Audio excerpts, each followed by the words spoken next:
Hello everyone, welcome to exam Guruji. मैं हूं professor समन भरिशारिया और आज हम लोग देखने वाले इंडियन पीनल कोड 1860, जिसमें देखेंगे कॉन्सेप्ट ऑफ पनिशमेंट, दंडों के प्रकार। तो दंडों के प्रकार और दंडों की अवधारणा, दो तरीके की चीज़ यहाँ पर आपको मिलेंगी। तो आईपीसी में अगर आप देखेंगे चैप्टर 3 को देखेंगे जो पनिशमेंट से रिलेटेड है, तो उसके पनिशमेंट वाले चैप्टर को पहले हम लोग कॉन्सेप्ट वाले पार्ट में देखेंगे, फिर हम लोग उसके प्रकार देखेंगे, काइंड ऑफ पनिशमेंट देखेंगे, और उसके बाद हम लोग कैलकुलेशन ऑफ पनिशमेंट देखेंगे। तो चैप्टर 3 को कुछ 3 या 4 तरीके से हम लोग पढ़ने की कोशिश करेंगे। उसका डिवाइडेशन हम लोगों ने किया हुआ है अलग अलग तरीके से। तो चलिए आज के जो हमारे टॉपिक है वो है कॉन्सेप्ट ऑफ पनिशमेंट। तो देखते हैं कॉन्सेप्ट ऑफ पनिशमेंट क्या कहता है। तो इंडियन पिनल कोड को अगर आप ध्यान से देखेंगे तो बेसिकली किसी भी देश का जो पिनल कोड होता है, दंड विधि होती है, उसमें बेसिकली दो चीज़ों के बारे में बताया जाता है। एक ऑफेंस के बारे में बताया जाता है जिसको हम लोग क्राइम कहते हैं, और उसकी पनिशमेंट के बारे में बताया जाता है, दंड के बारे में बताया जाता है। तो ऑफेंस के बारे में हम लोग देखेंगे तो दो तरीके के ऑफेंस आपको मिलेंगे, कंप्लीट ऑफेंस मिलेगा और एक इनकोएट ऑफेंस मिलेगा।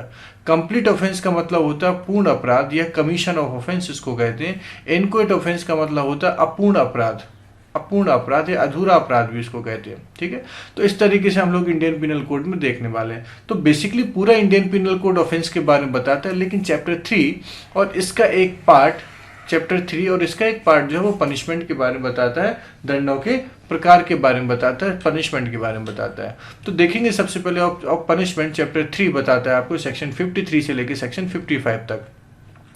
अगर हम देखेंगे तो बेसिकली इसकी स्टडी मैंने आपसे पहले भी कहा था कि हम लोग कुछ 3 पार्ट में इसकी स्टडी करेंगे। सबसे पहले जरा ध्यान से देखिएगा तो थ्योरी ऑफ पनिशमेंट की बात की गई। दंडों की थ्योरी ऑफ पनिशमेंट मतलब जो है पनिशमेंट की क्या क्या थ्योरीज होते हैं, क्या क्या नियम होते हैं, उसके बारे में यहाँ पर बताया जाएगा। सेकंड बात देखेंगे हम टाइप्स ऑफ पनिशमेंट देखेंगे कि सेक्शन 53 ऑफ आईपीसी कितने प्रकार की पनिशमेंट को बताता है, कितने प्रकार के दंडों के बारे में ये बताता है आपको। थर्ड पार्ट आपका आएगा calculation of punishment. Calculation of punishment का मतलब होता है कि इसको अगर आप देखेंगे तो जो पनिशमेंट होगी उसकी गणना कैसे की जाएगी, उसको कैलकुलेट कैसे किया जाएगा, इसके बारे में हम लोग यहाँ पर देखने वाले हैं। तो बेसिकली चैप्टर 3 जो सेक्शन 53 से लेकर 75 तक है, उसकी स्टडी हम लोग कुछ क्या करने वाले हैं, 3 प्रकार के हिस्सों में करने वाले हैं, 3 तरीके से करने वाले हैं। क्लियर? तो सबसे पहले बात आएगी थ्योरी ऑफ पनिशमेंट के बारे में देखेंगे। तो बेसिकली थ्योरी ऑफ पनिशमेंट जो है वो कुछ इस तरीके की थ्योरी ऑफ पनिशमेंट आपके पास है। कुछ 5 तरीके की थ्योरी ऑफ पनिशमेंट है। पहले रेटिवेटिव थ्योरी होती है जिसको प्रतिशोधकारी थ्योरी कहते हैं। दूसरी एक्सपायरेटरी थ्योरी होती है जिसको प्रायश्चित्ता का सिद्धांत कहते हैं। और तीसरी डिटेंट थ्योरी होती है जिसको प्रतिरोधक कहते हैं। और प्रिवेंट थ्योरी होती है जिसको निरोधक कहते हैं। और सबसे लास्ट वाली होती है रिफॉर्मेटिव थ्योरी होती है। ठीक है, तो ये इस तरीके के हमारे पास 5 तरीके की थ्योरीज मिलती हैं। क्रिमिनल लॉ का जो डेवलपमेंट हुआ है इन 5 तरीके की थ्योरीज में हुआ है। मतलब हर एक देश के जो क्रिमिनल लॉ वहां पर होता है, पिनल लॉ जो होता है, उसमें जो किसी पर्सन को पनिशमेंट दी जाती है वो इन 5 तरीके से पनिशमेंट वहां पर दी जा सकती है। इंडिया में अगर आप देखेंगे, एक तो सबसे पहली बात ये प्रिवेंटिव और रिफॉर्मेटिव, ये 2 प्रिंसिपल्स बहुत फेमस हैं। ठीक है, रिफॉर्मेटिव थ्योरीज को लेके तो आपको पता है कि जस्टिस कृष्णन अय्यर और जस्टिस भगवती का बड़ा नाम बड़े आदर से लिया जाता है, बड़े सम्मान के साथ लिया जाता है, क्योंकि इनके जितने भी जजमेंट रहे कहीं ना कहीं रिफॉर्मेटिव थ्योरी के ऊपर बेस्ड रहे, रिफॉर्मेटिव थ्योरी के ऊपर बेस्ड रहे। उनका मानना था कि जितने भी अक्यूज्ड होते हैं, अपराधी होते हैं, इन सबको सुधरने का एक मौका मिलना चाहिए। क्लियर बात? तो ऐसे करके थ्योरी ऑफ पनिशमेंट है जो 5 तरीके की थ्योरीज होती हैं। आगे कभी टाइम मिलेगा तो जरूर इसके ऊपर एक सेपरेट लेक्चर बनाएंगे, लेकिन आज हम बस इनको इतना ही पढ़ेंगे, इसके बाद हम लोग आगे पढ़ेंगे। तो देखेंगे सेक्शन 53 जो काइंड ऑफ पनिशमेंट की बात करता है। सेक्शन 53 में जो काइंड ऑफ पनिशमेंट है कुछ इस तरीके से है। क्या क्या वहां पर है? तो सबसे पहले देखिएगा डेथ सेंटेंस बता दिया गया जिसको मृत्यु दंड कहते हैं। इम्प्रिजनमेंट फॉर लाइफ जिसको हम लोग आजीवन कारावास कहते हैं। तीसरा आता है इम्प्रिजनमेंट जिसको हम लोग कारावास कहते हैं। और फोरफीचर ऑफ प्रॉपर्टी जिसको हम लोग बोलते हैं संपत्ति का संपहरण। और लास्ट में हमारे पास आता है फाइन। फाइन को हम लोग क्या बोलते हैं? जुर्माना कहते हैं। तो इंडियन पिनल कोड में अगर देखेंगे तो इतने प्रकार के पनिशमेंट ही दिए जा सकते हैं। सबसे पहले डेथ सेंटेंस दिया जाता है, इम्प्रिजनमेंट फॉर लाइफ दिया जाता है, इम्प्रिजनमेंट होता है, फोरफीचर ऑफ प्रॉपर्टी होता है और फाइन होता है। अगर मैं इम्प्रिजनमेंट की बात करूं तो ये भी कुछ 2 प्रकार से दिया जाता है। एक सिंपल इम्प्रिजनमेंट होता है, रिग्रेस इम्प्रिजनमेंट होता है।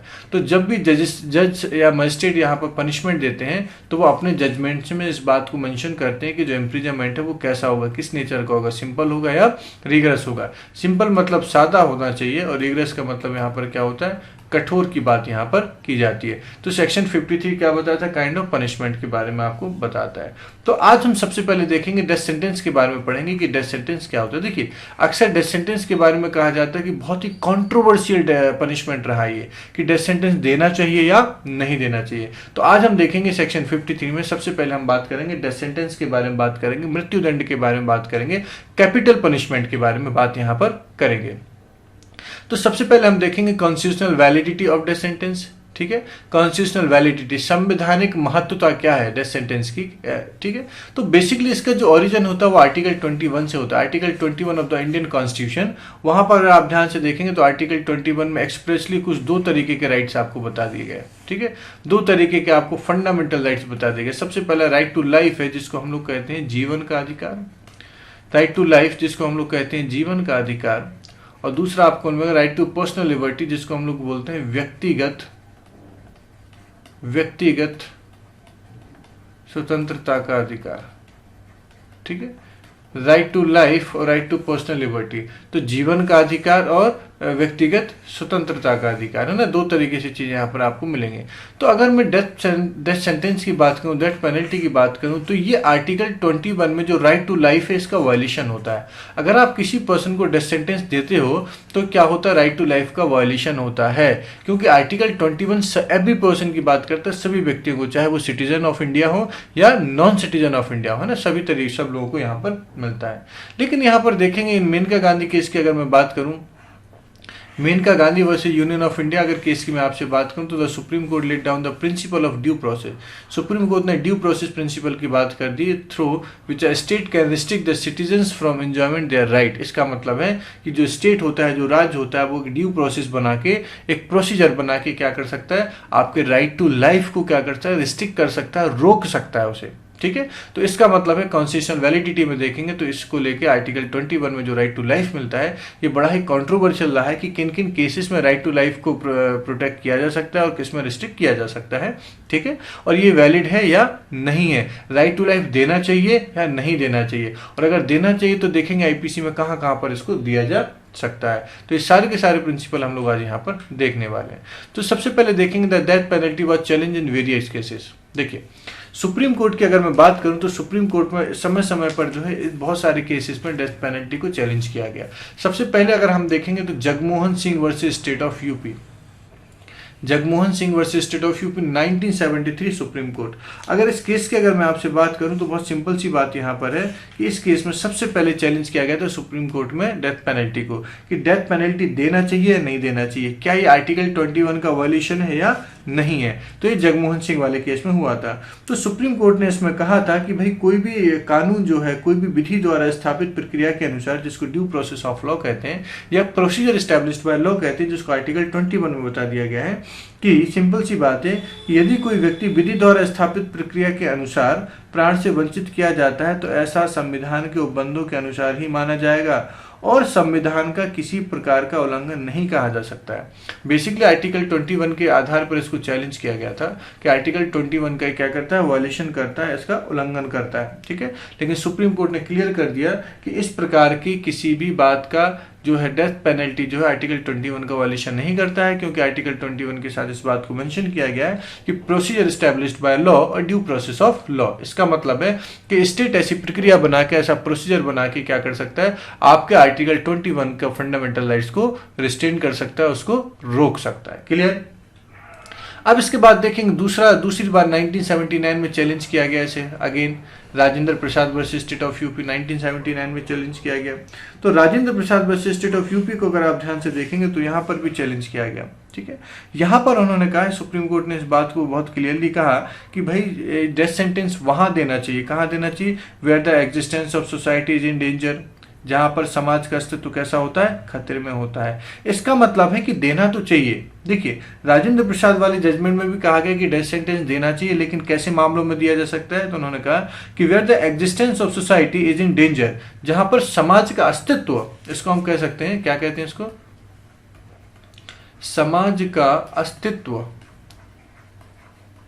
Where the existence of society, ठीक है, कैसा है, डेंजर है, इंडेंजर, खतरे में होता है, वहां पर हम क्या कर सकते हैं, इस तरीके से वहां पर दे सकते हैं। तो ये तो बात हो गई किसमें, आपकी सेकंड वाले क्लॉज में। अब इसके बाद देखेंगे तो आगे फिर एक केस आपको मिलता है Bachchan Singh versus state of Punjab 1980। देखिए ये बहुत लैंडमार्क जजमेंट है, ये बहुत ही लैंडमार्क जजमेंट है, ये अक्सर एग्जामिनेशन में पूछा जाता है। क्यों?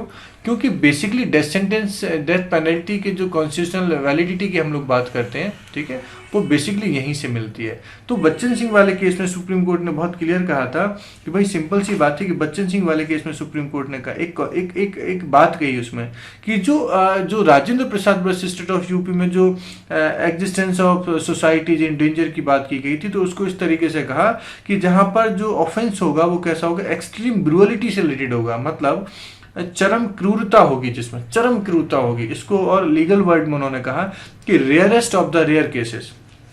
क्या कहा उन्होंने, देखिए जरा, सबसे पहले उन्होंने कहा रेयरेस्ट ऑफ द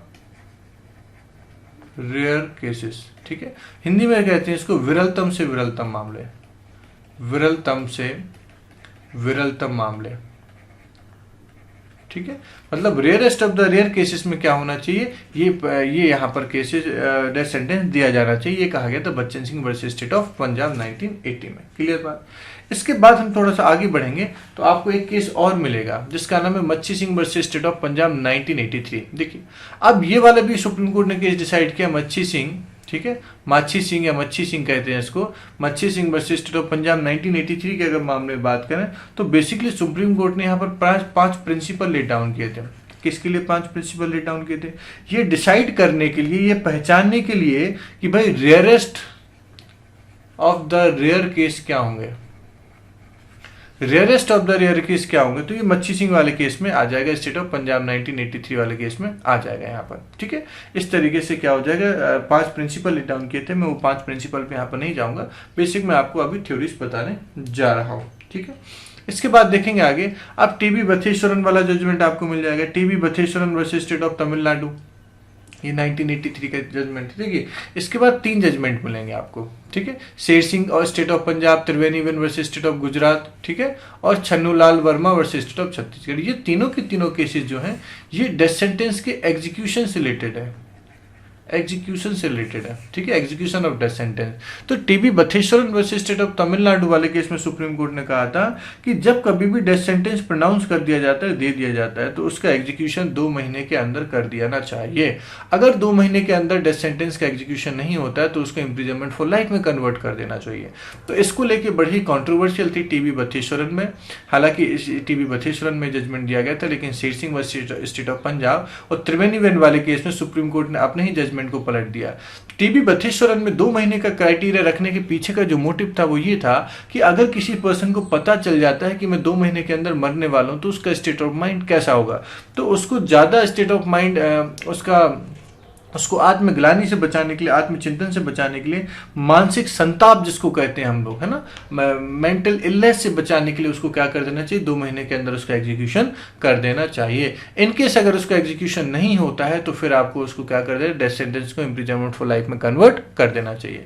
लेकिन Sher Singh versus state of Punjab और त्रिवेणीवन वर्सेस स्टेट ऑफ गुजरात वाले केस में सुप्रीम कोर्ट ने अपने ही वर्डिक्ट को क्या कर दिया, चेंज कर दिया, और उन्होंने कहा कि अगर ये प्रोविजन रखा जाता है तो उसका मिसयूज होने की संभावना ज्यादा यहां पर हो सकती है, और यही बात Chhannulal Verma versus state of Chhattisgarh 2018 में कही गई थी। तो इस प्रकार से आपको कुछ केसेस मिल जाएंगे यहां पर, जो बहुत सारे केसेस मैंने आपको बता दिए जिनमें समय समय पर सुप्रीम कोर्ट में क्या किया गया, डेथ सेंटेंस को चैलेंज यहां पर किया गया। अब देखिए भारत में मृत्युदंड की व्यवस्था को अगर आप देखेंगे तो भारत में मृत्युदंड का विधान संहिता के लागू किए जाने के समय से ही रहा है, परंतु मृत्युदंड देने की परिस्थितियों के बारे में विधि में समय समय पर परिवर्तन होते रहे। देखिए पहले हमारे पास सीआरपीसी 1898 का हुआ करता था, CrPC the code of civil procedure, दंड प्रक्रिया संहिता, फिर हमने 1973 का एक्ट लेके आए सीआरपीसी का। तो देखिए हमेशा डेथ सेंटेंस और इम्प्रिजनमेंट फॉर लाइफ ये एक अल्टरनेट पनिशमेंट रहे, अल्टरनेटिव पनिशमेंट रहे, या तो डेथ सेंटेंस होगा या इम्प्रिजनमेंट फॉर लाइफ होगा, है ना।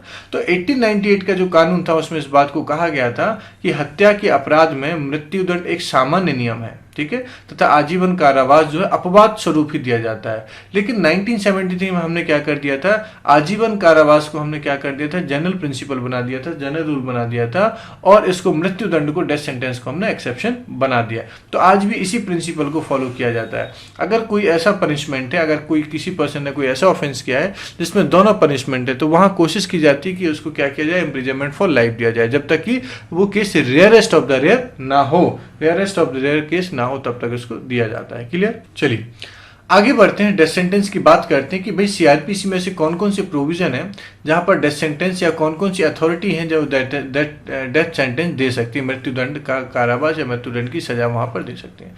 तो सबसे पहले उन्होंने कहा कि the high court, section 28 of CrPC अगर आप देखेंगे तो द हाई कोर्ट में pass any sentence authorised by law. ये कौन सा सेंटेंस, सेक्शन 53 के अकॉर्डिंग जो भी सेंटेंस वहां पर दिए गए, चाहे डेथ सेंटेंस हो, इम्प्रिजनमेंट फॉर लाइफ हो, इम्प्रिजनमेंट हो, फॉरफीचर ऑफ प्रॉपर्टी हो, फाइन हो, हाई कोर्ट कोई भी सेंटेंस वहां पर दे सकता है। लेकिन अगर इसी में आप देखेंगे द सेशन जज और एडिशनल सेशन जज, ध्यान से समझना जरा इसको, ये दो अथॉरिटी और भी हैं जो क्या कर सकते हैं, डेथ सेंटेंस दे सकते हैं।